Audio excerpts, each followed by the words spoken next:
Hello, everybody, and welcome to Fermentation Basics, our quick guide to fermentation.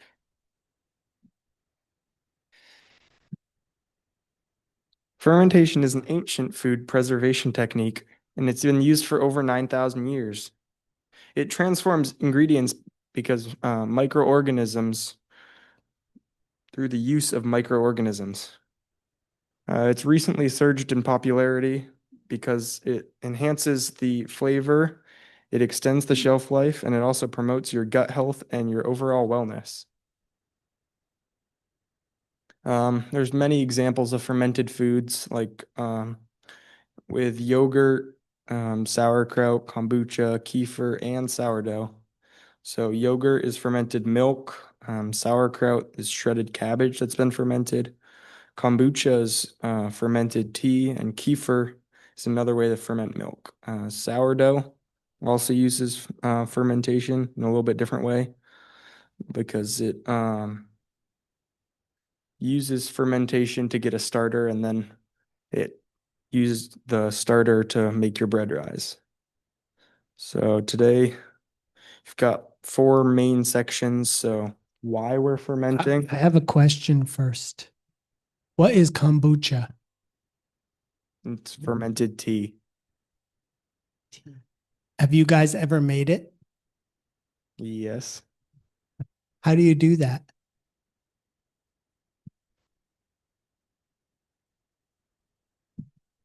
So, kombucha is made by making a tea and then you ferment it, and then you take it out and you put in a any kind of like juice or something, and then you just ferment it more. You Scoby. Hi, Mom. How do you ferment the tea? Can I consult someone? You can Yeah. call a friend. So all of, where do I have to? It's not. So the question was, how do you ferment a tea? Where am I looking to?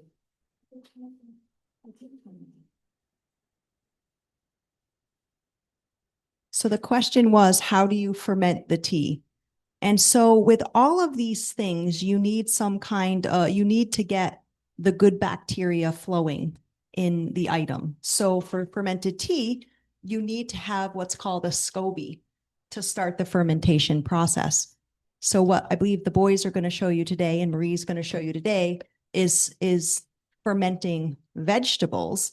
But with each of these other things, they often need a starter, right? So like you had mentioned with the sourdough bread, you need the flour, the water, and then the bacteria in the air come and work with those and make it into a starter that you can then use as a yeast to rise your bread. In the same way with kombucha, you use a SCOBY, which honestly looks kind of like a jellyfish.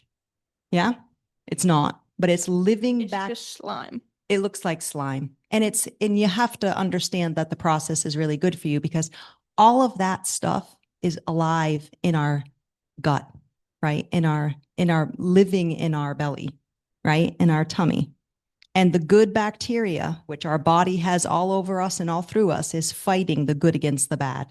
So when you're fermenting foods, right, you're increasing that good bacteria in your gut. And when you ferment kombucha, you're using a SCOBY as the bacteria that you're helping to do that, a living microorganism. So are you saying that some ferments have their own bacteria so that they can just start with salt or something like that? And others you need to add in some bacteria? Yes. Good. Okay. So today we're going to be going over why you should ferment, what health benefits there are, how you actually do it, and how to keep it stable and store your ferments.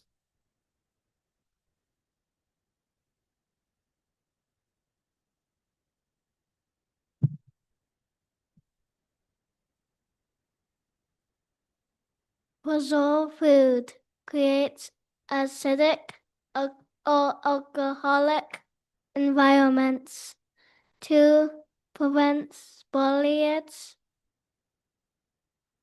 at extending shelf life. It is not, it is the only food present prevention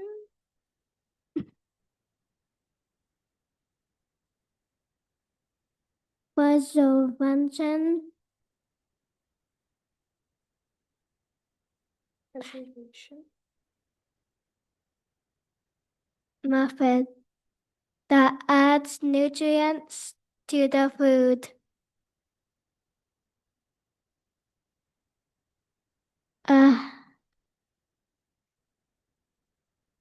Enhance flavor, develops unique complex tastes and aromas, boost health, produces beneficial compounds like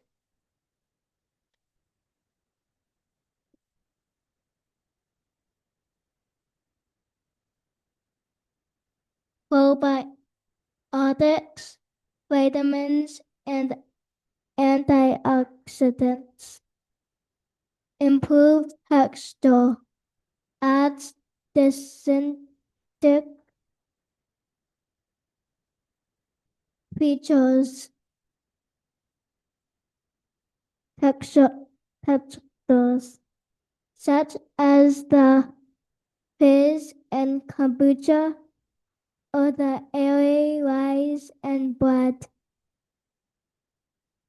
Aid the digestion, breaks down complex nutrients, making foods easier to digest. So you should ferment to preserve your food. It creates acidic or alcoholic environments to prevent spoilage, extending shelf life. You can also ferment to enhance the flavor of whatever you're fermenting. It develops a unique complex taste and aromas. It boosts health, which we'll talk about in the next slide, and it improves the texture. It adds distinctive textures like the fizz in kombucha, like a soda, or the rise in bread to make it nice and fluffy. And it aids digestion, and it'll help your body break down the nutrients.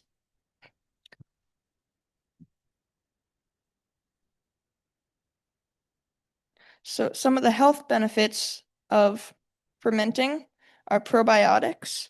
Fermented foods are rich in live beneficial bacteria. For example, just 4 tablespoons of sauerkraut can contain more probiotics than 100 commercial probiotic capsules. So you might go to the store and get a package of the probiotic capsules to help with your whatever you need probiotics for. And 4 tablespoons of most ferments will have that same amount of probiotics. It reduces inflammation.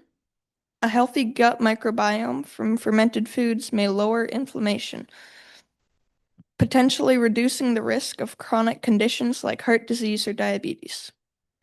It has better nutrient absorption. Fermentation breaks down nutrients, improving the absorption of minerals like iron, zinc, and magnesium. It enhances immunity. Probiotics strengthen the immune system by balancing gut bacteria and combating harmful pathogens.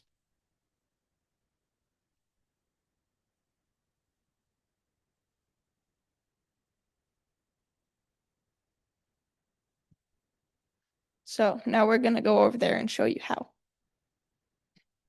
We want to try to do that on camera. All right.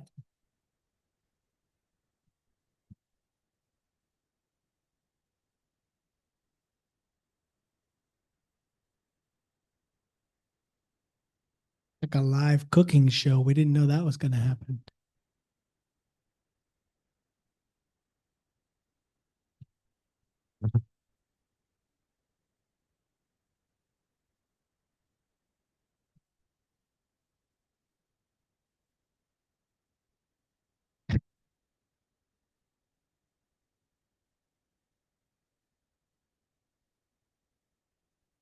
So when you're fermenting, It's on. Just make sure you're talking into it. when you're fermenting, you need to fill a clean glass jar halfway with unchlorinated water. Because unchlorinated water and non-iodized salt to avoid discouraging fermentation. Any kind of Himalayan pink salt or filtered water will work. So you fill the glass jar halfway with water, and then you add salt. You add 1 tablespoon for a pint jar or 2 tablespoons for a quart jar. You just use the same ratio. So Marie's gonna add 2 tablespoons of salt into the water. Once you're done with that, you put in whatever food you're fermenting. We're going to be doing carrots. And then you can use pretty much anything like cabbage or cucumbers. And you also can put in any kind of add-ins that you want, like garlic, ginger, spices, turmeric, onions, anything you want that will give it more flavor and tasty. So once you add all of that in, after you stir in the salt, then you just loosely cover the jar with a lid, like just lightly set it on top, and it will like let the air get into the ferment. Technically, you don't have to do that, but we do.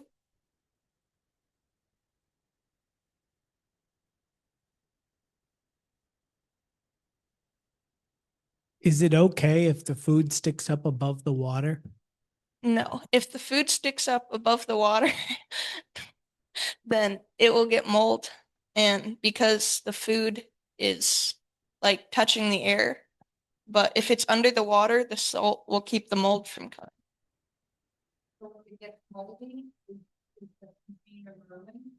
So you can't have any colored mold, but if you get a white mold on top, that's okay, and you can scoop it off with a spoon every once in a while. But if you get any colored mold, that's bad and you will have to throw it away. But it's normal to get like white foam over on top of your. They can't see. She has a jar, and it has. You can almost see it. Sometimes it has like little bubbles on top of it, and you just clear them off with a spoon because if you leave them there, it can grow into mold. What would you use to keep the food down inside the jar? Mom uses glass weights, well, fermentation weights. And you just take them. It's like a round glass thing. You just put it on top of the food to keep it out from the air. Tricky. You check it daily and you leave it on the counter 3 to 4 days before it's done. If you don't have glass weights, can you use a rock or something? We used to use rocks. Mom would just take a nice clean rock and just put it on top. So check for white film on the surface. It's normal in beginnings. It can be skimmed off. If there's color mold, just throw it away because it was not fully submerged and was exposed to air. Like I said, you use unchlorinated water because that will discourage the fermentation, and use uniodized salt. For the salt, you can basically just use any kind, like you can use Redmond sea salt. Oh, no, Redmond salt. You can use any kind of sea salt or Himalayan salt or Celtic.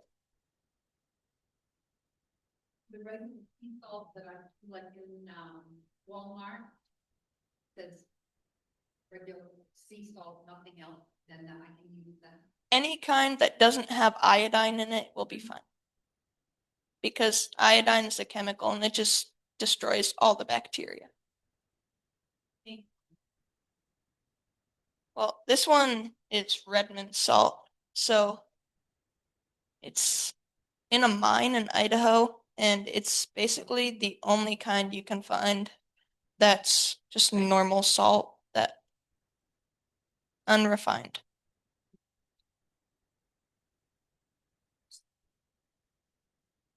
It's got a very strong sort of mineral profile.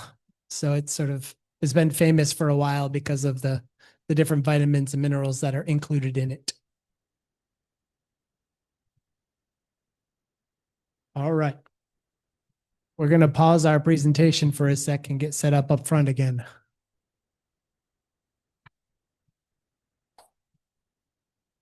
Shelf safety. According to Weston A. Price Foundation and Homesteading Family, if you want to ferment to store food, you should use a bit more salt because it'll basically add more bacteria that breaks down all the mold or anything that can grow in it. And store it in a cool, dark place like a fridge or a root cellar for long-term preservation. Avoid heat processing to preserve live probiotics. With proper salt levels and cleanliness, some ferments can remain stable at room temperature for 1 to 2 years. Lactofermentation has caused no known foodborne illness. As far as we know, it's been going on for thousands of years and is perfectly safe, says Roger McFeeters, who is a USDA scientist. He's in charge of a big fermentation thing.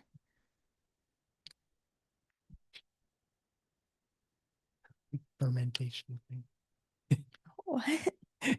He's in charge of a fermentation lab for the USDA, but he's sort of an expert in it. He's done a bunch of research on it and wrote some papers and stuff on.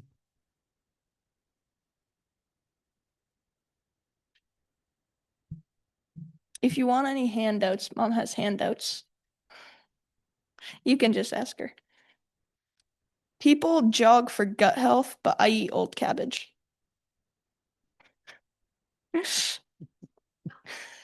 People jog for gut health, but I eat old cabbage. Nothing makes you question your choices, like labeling a jar carrot June 2nd and then eating it in October. So I was gonna do just 2 jokes, but I saw some that kind of it was just mom. One of them said, I don't need therapy. I just need more jars and another head of cabbage. My kids asked what's for dinner. I said something from the counter. It's been there 9 days. It's ready now.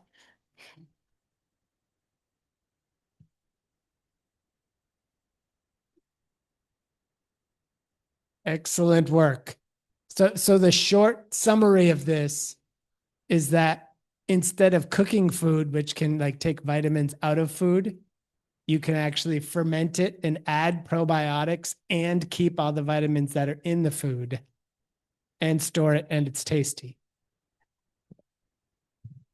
Yeah, it's actually the only way that you can preserve food that it gains health because of the new probiotics and other things that are good for you in it. Slick. Any other questions, comments? I'm sorry. Oh, there's a question in the crowd. Just a second. So this all looks kind of scary to someone who, right, has not left food to get old on the counter before and to be in a society where we think everything has to go in the fridge. So if we believe you and we actually wanted to try, what would be the first thing you recommend? And do you recommend shorter ferments or longer ferments? And can you tell us why? Well, if you do shorter ferments, it's probably less likely to get mold. But if you keep all the food under the water, then it shouldn't get mold anyway. If it does, then you want to throw it away. But if it's anything white, it's okay. You can just take it off the top. And if you do longer ferments, you'll get more of the flavor. Like you get more like probiotics, you get more tangy flavor, like pickles or something. Are pickles considered a fermented food? Pickles are fermented food. Not normal pickles. Normal pickles are not a fermented food. They're a little bit different, but you can make fermented pickles by just putting them in water with salt and your flavorings. Oh. You mentioned refrigeration at some point.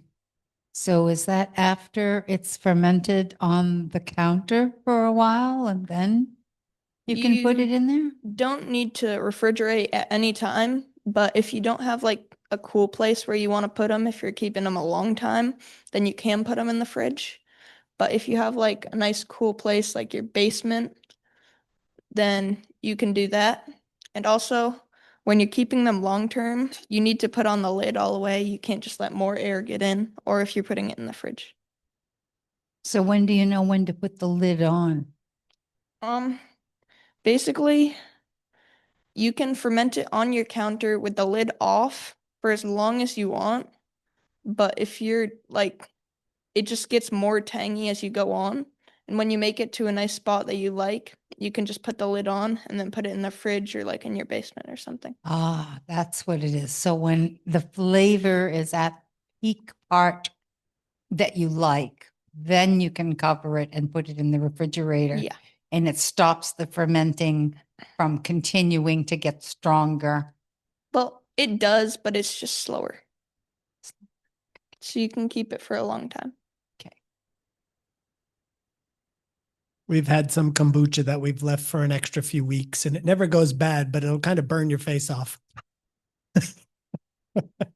It's very nice in small doses at that point.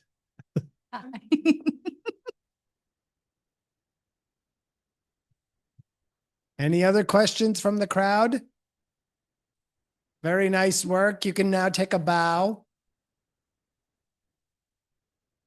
Excellent job.